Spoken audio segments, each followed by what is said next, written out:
고난주간 주님의 십자가를 바라보며 이 새벽 주 앞에 나오신 모든 분들에게 십자가의 은총이 가득하시게 주님의 이름으로 축원합니다. 오늘 말씀의 제목은 십자가에 못 박히게 넘겨주니라입니다.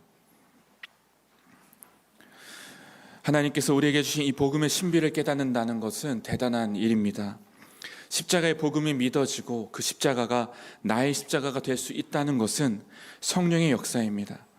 주님이 십자가에서 죽으신다는 것에는 우리가 생각하는 것보다 더 많은 의미가 담겨져 있습니다. 그 과정을 하나씩 따라가다 보게 되면 하나님이 허락하지 않으셨다면 일어나지 않을 그런 일들이 가득합니다. 주님은 이 모든 것들이 성경의 그 예언을 성취하시기 위하여 이루어지는 것임을 말씀하고 계십니다. 마치 퍼즐처럼 이 구약과 신약이 하나씩 하나씩 맞추어져 가는 그 모습을 우리는 지금 보고 있는 것입니다. 그 마지막에 십자가에서 주님께서 다 이루었다고 말씀하실 때 그 성경의 예언이 성취되는 마지막 클라이막스를 우리에게 보여주고 있습니다. 대제사장과 산헤드린 공회의 사람들은 지금 예수님을 신문하였습니다. 그리고 그 예수님을 이제는 로마 총독부에 끌고 가게 됩니다. 왜냐하면 예수님을 죽이고자 하지만 이들에게는 죽일 수 있는 권한이 없었기 때문입니다. 당신은 이 로마의 그 통치를 받고 있었기 때문에 로마의 통치하에 산헤드린 공회가 인정을 받긴 하였지만 그들이 죽일 수 있는 권한은 없었습니다. 유대인들의 최고 의결 기구였지만 그들은 죽일 수 있는 권한이 없으니 로마 총독부에 넘기게 되는 것입니다. 당시 로마 총독이었던 빌라도가 예루살렘을 통치하고 있었는데 그 빌라도가 그래서 예수님을 재판하게 되었던 것입니다. 대제사장들은 그 앞에서 여러 가지 고발로 예수님을 죽여야 된다고 외치고 있었습니다. 그럼 빌라도는 예수님께 그 일이 사실인지를 물어봅니다. 그러나 예수님은 그 앞에서 아무 말씀도 하지 않으십니다. 예수님은 그대로 십자가의 길로 나아가고 계셨던 것입니다. 당시 이 유대인의 명절이 되면은 죄수 한 명씩을 놓아주는 그런 전례가 있었습니다. 당시 이 밀란 때문에 붙잡혔던 바나바라고 하는 죄수가 있었는데 그 죄수와 이 예수님 앞에서 빌라도는 물어보는 것입니다. 누구를 풀어줄까 물어봤을 때 그 무리들은 바나바를 풀어주고 예수님을 십자가에 못 박으라고 외쳤습니다. 이때 예수님을 십자가에 죽으라고 외쳤던 이 사람들은 이 예루살렘 성에 입성하셨을 때 예수님께서 호산나 외쳤던 그 무리들이 아니었습니다. 대제사장들이 매수하여 충동질하여 모인 그 다른 무리들이 지금 예수님을 죽이라고 외치고 있는 것입니다. 결국에 이 빌라도는 그 유대인들의 이 밀란이 일어날 것을 두려워해서 예수님을 십자가에 죽게 넘겨주게 됩니다. 오늘 이 본문의 말씀 속에서 하나님께서 우리에게 주시는 그 메시지를 같이 함께 찾아가길 원합니다. 그리고 주님이 우리에게 행하신 일들을 살펴보면서 함께 은혜를 나누고자 합니다. 첫 번째는 주님은 우리의 결박을 푸시기 위하여 오셨습니다. 주님은 우리의 결박을 푸시기 위하여 오셨습니다. 사람들은 예수님을 체포하고 결박하여 끌고 갔습니다. 이곳에 가서도 신문하고 저곳에 가서도 신문하면서 예수님을 정죄할 거리만 찾고 있었습니다. 그들은 예수님을 결박하여 끌고 갔지만 그래서 그들은 예수님을 가두어 두었다고 생각할 것입니다. 그러나 주님을 가둘 수 있는 것은 아무것도 없었습니다. 지금 예수님께서는 십자가의 길을 걸으시고자 말없이 결박당하실 뿐이었습니다. 사람들은 그를 결박하려 하였지만 그 어떤 것도 그를 결박할 수 있는 것이 아무것도 없는 것은 오히려 그분은 오히려 결박된 자들을 풀어주시고 자유케 하시려고 이 땅에 오셨습니다. 모든 억눌린 자, 묶인 자, 사로잡힌 자 등을 자유케 하사 눈을 열어주시려고 주님은 우리 가운데 찾아오셨던 것입니다. 누가복음 4장 18절과 19절 말씀을 보게 되면 주의 성령이 내게 임하셨으니 이는 가난한 자에게 복음을 전하게 하시려고 내게 기름을 부으시고 나를 보내사 포로된 자에게 자유를 눈먼 자에게 다시 보게 함을 전파하며 눌린 자를 자유롭게 하고 주의 은혜의 해를 전파하게 하려 하심이라. 주님은 자신이 이 땅에 오신 목적을 이렇게 설명하시는 것입니다. 가난한 자에게 복음을 전하시고 포로된 자에게 자유를, 눈먼 자에게 다시 보게 함을. 이 말씀은 이사야서의 그 예언의 성취의 말씀입니다. 이사야서 61장 1절과 2절의 말씀을 보게 되면 주 여호와의 영이 내게 내리셨으니 이는 여호와께서 내게 기름을 부으사 가난한 자에게 아름다운 소식을 전하게 하려 하심이라. 나를 보내사 마음이 상한 자를 고치며 포로된 자에게 자유를, 갇힌 자에게 노임을 선포하며. 주님은 우리가 갇힌 상태인 것을 아셨습니다. 죄와 사망과 저주 가운데 마치 감옥에 가두어진 것처럼 우리가 묶여있고 괴로워하는 고통스러운 상황 가운데 있는 것을 우리 하나님은 아셨습니다. 그리고 예수님께서 우리 가운데 오셔서 그 모든 속박당한 것들을 풀어주시는 것입니다. 사람이 범죄한 이후에 이 죄라고 하는 어둠에 갇히게 되었습니다. 그것은 마치 사슬처럼 우리를 얽어매고 괴롭게 하는 것이었습니다. 사람들은 자신들이 지금 이 죄라고 하는 속박에 갇혀 감옥에 갇힌지도 모른 채 그렇게 고통 속에 살아가고 있었습니다. 주님은 오셔서 이것들을 풀어주시는 것입니다. 죄와 저주와 사망의 권세를 깨뜨리시고 우리에게 진정한 승리를 주시는 분이 바로 예수 그리스도이신 것입니다. 갈수록 현대인들 가운데는 이 정신적인 질환이 늘어가고 있는 것 같습니다. 인생의 공허함을 해결할 수 없어서 생활은 윤택하였지만 우리 안에 정신적인 빈곤은 늘어나고 사람들마다 우울증을 비롯한 여러 가지 많은 일들로 괴로워하며 갇혀 지내게 됩니다. 현대의학은 그것들을 도와줄 수 있는 여러 가지 좋은 약들을 개발했다고 하지만 궁극적으로 해결할 수 있는 방법이 없습니다. 이러한 자들을 주님께서 해결하여 주시고 풀어주시고 자유케 하시려고 우리 가운데 찾아오셨다는 것입니다.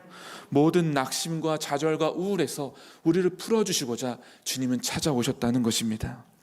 코로나 팬데믹 이후에 많은 사람들이 우울증과 이 분노에 대한 화난다고 하소연을 하고 있습니다. 미국의 베일러대 건강과학센터에서는 흥미로운 연구를 하였다고 합니다. 성경 읽기가 우울증 및 불안, 분노 감소에 효과적이라는 것입니다.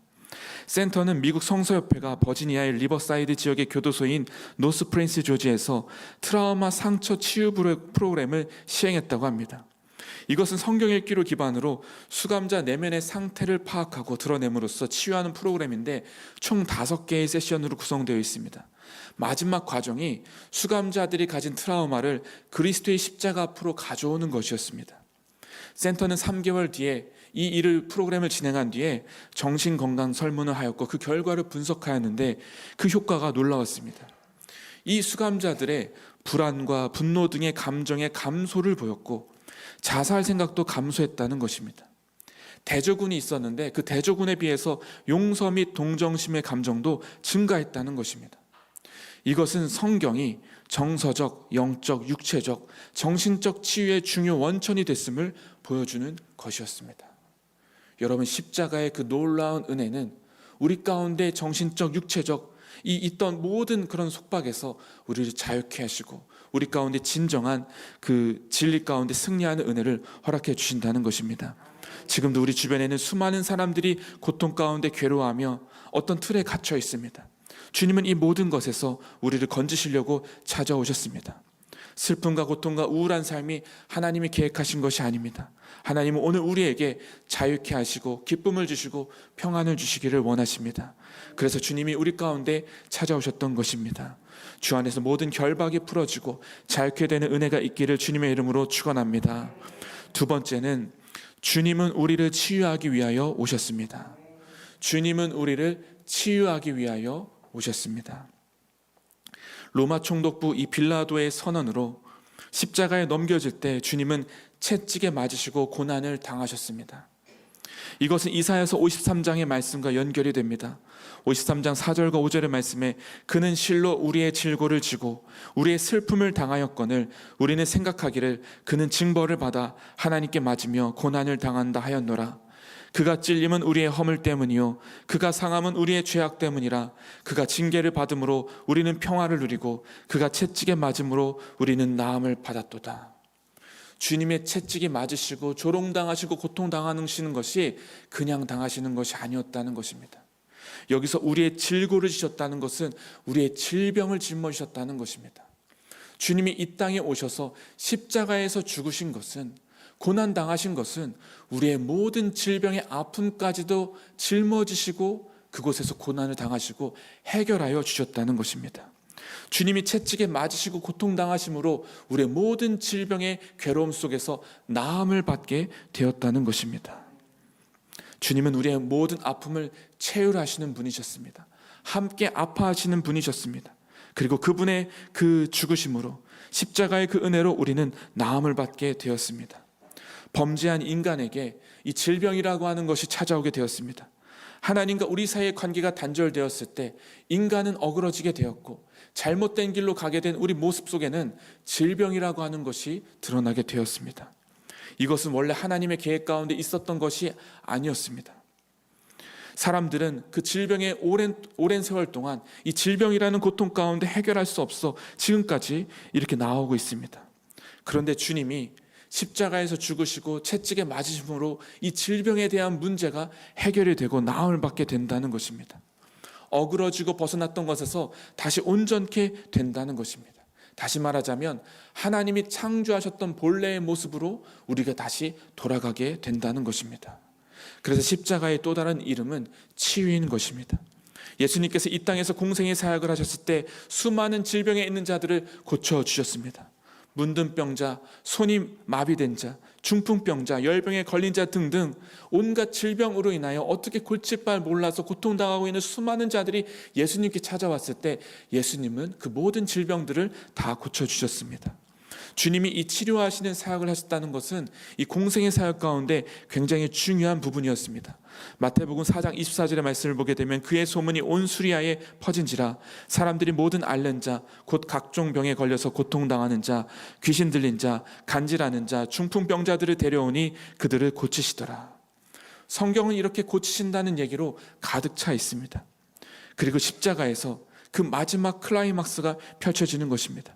주님이 채찍에 맞으시고 고통당하시는 것은 결코 우연히 일어났던 일이 아니었습니다. 주님은 십자가에서 우리 모든 질병에 대한 값을 치르시고 우리를 온전케 하시고 고쳐주시는 것입니다.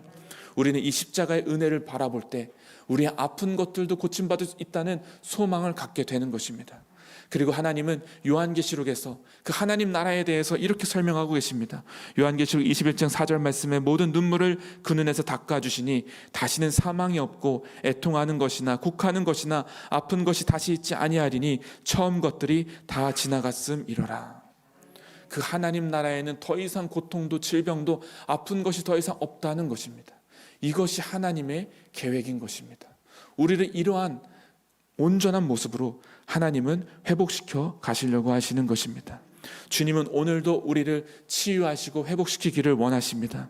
초대교회 복음이 전해질 때 성령의 역사 가운데 같이 함께 있었던 것은 치유의 역사였습니다.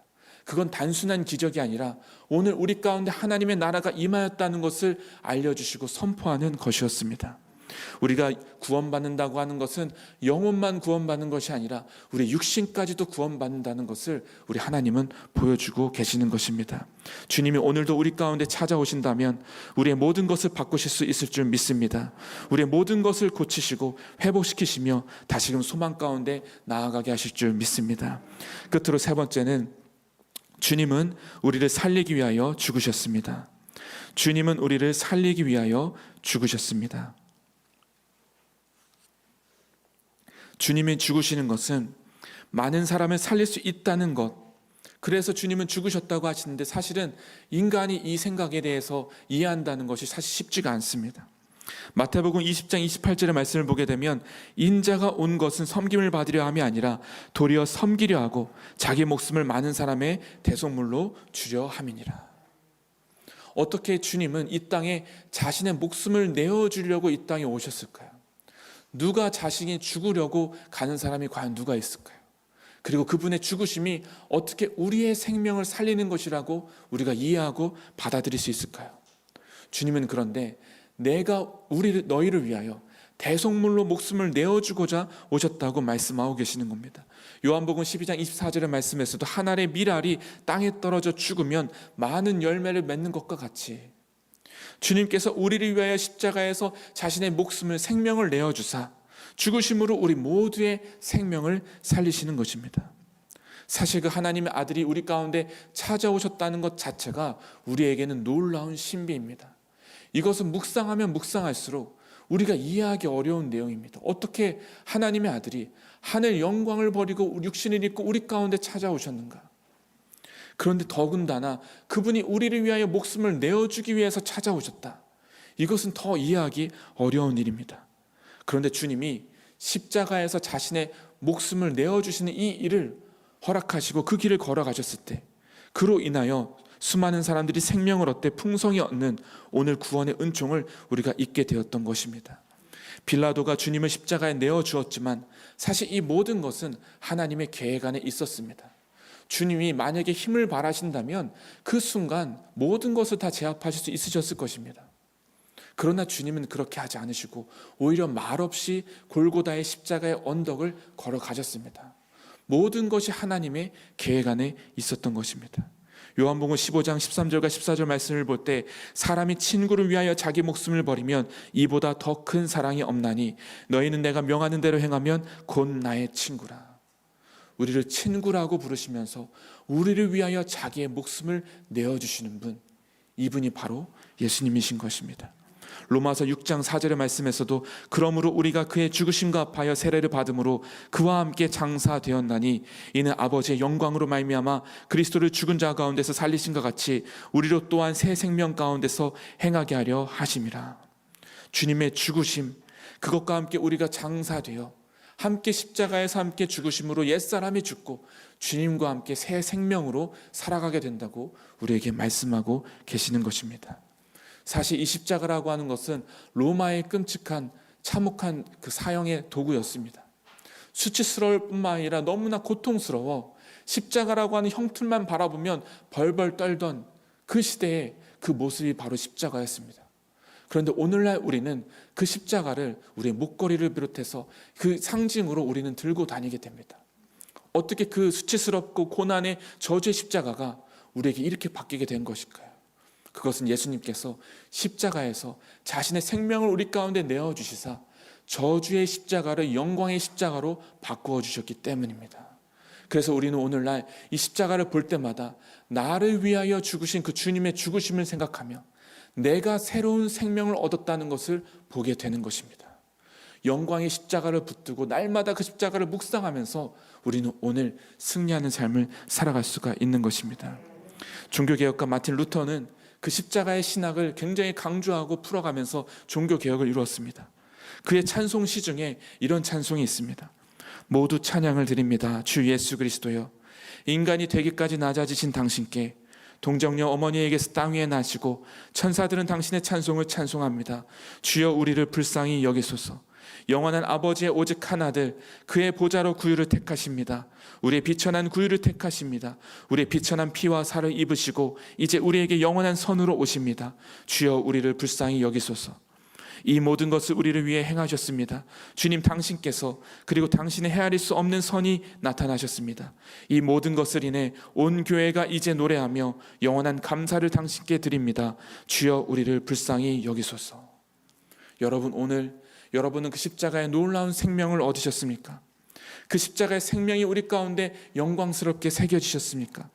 주님은 우리를 위하여 그 십자가에서 죽으심으로 오늘 우리가 다시 살게 되었습니다. 고난주간 이 죽음의 주님의 그 죽으심의 그 의미를 더욱 묵상하며 나아가시게 되시길 바랍니다.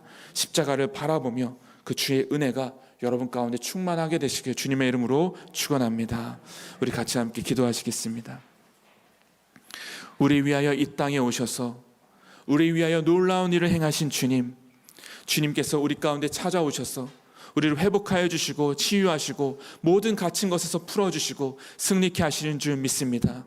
주님의 죽으심이 우리의 죽음이며 주님이 그 저주와 사망의 권세를 깨뜨리시고 부활하신 것처럼 우리도 그 부활의 영광을 누리게 하여 주시옵소서.